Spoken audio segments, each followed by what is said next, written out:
నేను అంటే ఒక క్రిమినల్ యాక్ట్ జరిగినప్పుడు మనం ఏం చేయాలి? ఆ దుర్మార్గుడు ఎవడో చేసే పర్పెట్రేటర్ ఎవడో, విక్టిమ్ ఎవరో. విక్టిమ్కి హక్కులు ఉండవా ఈ దేశంలో?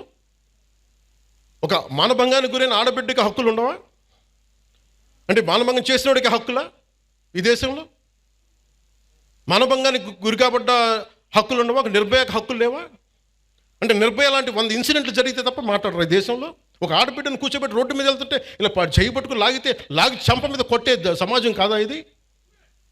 కొట్టాలి. అప్పుడు కానీ మీకు ఇలాంటి ఇన్సిడెంట్ జరగవు. మీరు భయపడతా కూర్చుంటే మేము మాకు సంబంధం లేదంటే ఎవరు రారు. మీరు ఎదుర్కోండి, బలంగా నిలబడండి, గొంతు ఎత్తండి. ఏ క్రిమినల్ ఎవడు గొంతు ఎత్తడానికి భయపడతాడు?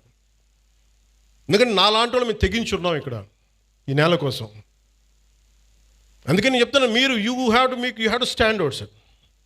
మీ అందరూ కూడా పదే చెప్తున్నాను సార్, మీ అందరికీ కూడా. రోడ్ల మీద simple civil dispute I want tell, మీ అందరికీ చెప్తున్నాను. పెద్ద పెంకి అనే గ్రామం ఉంది, మన ఏమైనా ఇంటర్వ్యూలో కూడా చెప్పారు. మధ్యలో ఒక గ్రామం, ఒక 3000 ఇళ్ళు, మధ్యలో ఎస్సీ కులస్తులు ఉంటారు, ఆ చుట్టుపక్కలేమో బీసీ కులస్తులు, ఆ చుట్టుపక్కల మిగతా కులస్తులు ఉంటారు. ఎవరి కాళ్ళు గోడలు కట్టేసుకున్నారు. మీ మురుగు నీరు మా దగ్గరికి రాకూడదు, మీ నీరు మా దగ్గరికి రాకూడదు అని పెట్టేసుకుని ఫైనలీ ఒక సోషల్ కాన్ఫ్లిక్ట్ అయిపోయింది. దాన్ని ఎలాగైనా చేయాలి. నేను ఒక టిపికల్ రాజకీయ నాయకుని అయితే, మీరు ఎస్సీలని మీరు దూరం చేశారని బీసీలు అనాలి, బీసీలనేమో మీరు చెప్పి ఓసీలు అనాలి. నేను అవన్నీ ఏం చేయలే. It's a simple violation. అది పంచాయతీ చేసిన తప్పులు ఇవి. మీరు పంచాయతీలు కట్టినప్పుడు, మీరు లేఅవుట్స్ వేసినప్పుడు మీరు మురుగునీరు సౌకర్యాలు కల్పించాల. రోడ్ల మీదకి ఎన్క్రోచ్మెంట్ జరిగినాయి. విజయనగరం కలెక్టర్ గారితో కూర్చోబెట్టి it took me 2 months to break it and to find a solution. నేను కాస్ట్ గొడవలు పెట్టలా, కుల గొడవలు పెట్టలా, కులాల గురించి మాట్లాడాలా. It is simply administrative issue. అలాగే ఒకడు కూర్చోబెట్టి ఒక ఆడబిడ్డను చేస్తే వాడు ఏ కులం అయితే నాకెందుకంట? వాడి శిక్ష పడాలా లేదా? పడాలి కదా. మరి శిక్ష ఎలా పడాలి? As per the norms of constitution, as per the law. Violation ఎందుకు చేస్తారు? ఎక్స్ట్రా జ్యుడిషియల్ సిచ్యువేషన్స్ ఎందుకు వస్తాయంటే మనం ఎవ్వరం కూడా దానికి స్పందించకపోతే. రాజకీయ నాయకులు కొంతమంది వచ్చి ఈ బిడ్డకి ఇలా అయిపోయింది, ఆ కుల బిడ్డకి అయిపోయింది అంటే మిగతా వాళ్ళు మనుషులు గారా?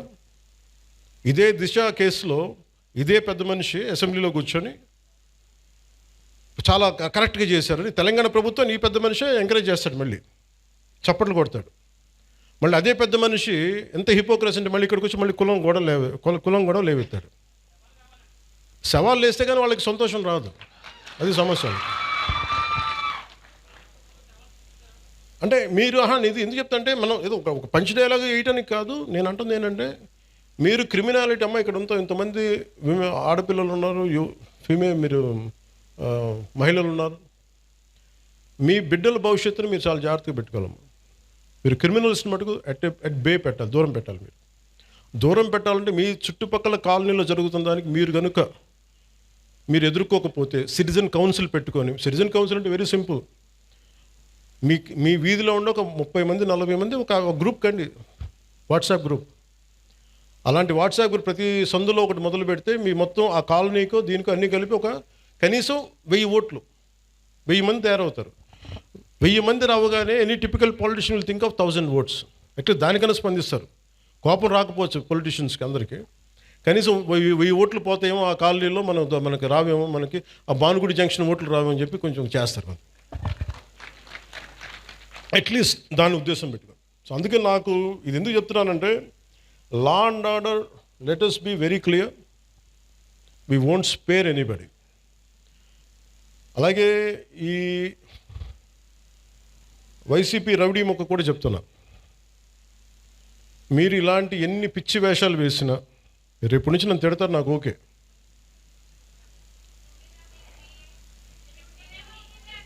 అంటే ముఖ్యంగా వైసీపీ రౌడీ మొక్కి చెప్తున్నా, మీరు వచ్చి మేము రక్తాలతో తడిపేస్తాం, బయటకు వచ్చాక మేము కోసేస్తాం, కుత్తుకులు కోస్తాం అంటే, మీరు భవిష్యత్తులో, నేను మీకు చెప్తున్నాను ఈరోజు నా మాట చాలా శ్రద్ధగా వినండి. ప్రతి వైసీపీ గుండాగడికి చెప్తున్నాను ఈ మాట, ఆన్ కెమెరా చెప్తున్నాను. ప్రతి వైసీపీ గుండాకే చెప్తున్నాను, మీరు కనుక మా ఇష్టారాజ్యంగా చేస్తాం, భవిష్యత్తులో మేము వస్తాం, మా ప్రభుత్వం వస్తే, నేను చెప్తున్నాను. For example, for an argument sake, మీ ప్రభుత్వమే వచ్చింది అనుకుందాం, తొక్కి నారా తీస్తాను. మీకు చెప్తాను, గుర్తుపెట్టు. ప్రభుత్వాలు రావడాలు పోవటాలు ప్రజల చేతిలో నిర్ణయం ఉంటుంది తప్ప, వచ్చినప్పుడు భయపడిపోయి, ఇప్పుడు మీకు నేను చెప్తున్నా కదా, 3 సంవత్సరాలు ఉంది, 3 సంవత్సరాల్లో మీకు స్ట్రింజెంట్ యాక్షన్ నేను చూపిస్తాను. మీకు గుర్తుపెట్టుకోండి. మీరు మాట్లాడండి. నేను ఇప్పుడు దాకా మాట్లాడలా. లా అండ్ ఆర్డర్ నాది కాదు అని చెప్పి కాము కూర్చున్నా. నా అభిప్రాయాలు కూడా సీఎం గారికి నేను చెప్పను.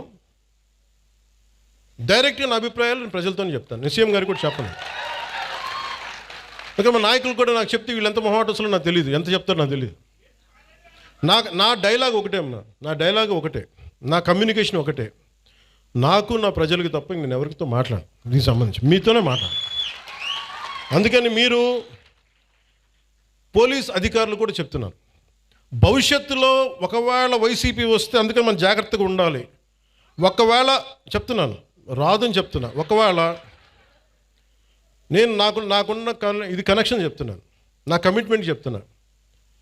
మీరు వెనకేసుకొచ్చారు గూండాల్ని అంటే ఐ విల్ మేక్ షూర్ నేను గుర్తుపెట్టుకుంటాను. మిమ్మల్ని గుర్తుపెట్టుకుని నేను వ్యక్తిగతంగా గుర్తుపెట్టుకోను. నేను ఎస్పీ గారిని, ప్రీవియస్ కలెక్టర్ గారిని కూడా అడగండి. Not even once I have call them. ఫలాంది చెయ్యండి, చెయ్యొద్దు ఏం చెప్పాల. Do the duty what is needful there, అంతే. అంతకుమించి ఒక్క మాట చెప్పాల. అందుకని చెప్తున్నాను, భవిష్యత్తు రాష్ట్రంలో ఉన్న పోలీసు ఉన్నతాధికారులు ఎవరు, గతంలో మేము వైసీపీకి పనిచేసాం కాబట్టి మా లాయల్టీస్ అక్కడ ఉంటాయి అని మీరు ఎవరైనా ఫీల్ అయితే మిమ్మల్ని నేను ప్రత్యేకించి దృష్టి పెడతాను మీ మీద. అది మీరు ఏ స్థాయి అధికారులు. ఎందుకంటే నాకు వ్యవస్థల్ని నిర్వీర్యం చేసే ఈ రోజున దౌర్భాగ్యపు స్థితి పట్టుకొచ్చారు అందరూ కలిపి. గౌసన్ ఆయన వ్యక్తికి జరుగుతుంటే ఒక ఎస్ఐ, స్టేషన్ హౌస్ ఆఫీసర్ చేయాల్సిన పని ఎస్పీ దగ్గరికి వచ్చింది, డిప్యూటీ సీఎం దాకా వచ్చిందంటే it's a failure of institution. వ్యవస్థ తాలూకు ఫెయిల్యూర్ అది. అలాంటి జరగకుండా ఉండాలి అంటే మటుకు నేను ఖచ్చితంగా ఉండదలుచుకున్నాను. నాకు మా పార్టీలో నాయకులు ఎలా ఉంటారో కూడా నాకు తెలియదు. నేనైతే ఇలా ఉంటాను. మా వాళ్ళు ఎంత ధైర్యం తెచ్చుకొని నిలబడతారో నాకు తెలియదు. అది వాళ్ళ చేతిలో ఉంది, నా చేతిలో లేదు. నేను మటుకు మీరు నా జన సైనికులు కానీ, నా వీర మహిళలు కానీ, నాకున్న నిలబడ్డ జనసేన నాయకులు కానీ, నాకు మీరు ధైర్యంగా నిలబడ్డారు. నేను మీకోసం ధైర్యంగా నిలబడతాను, రాష్ట్రం కోసం, ప్రజల కోసం, సగటు మనిషి కోసం.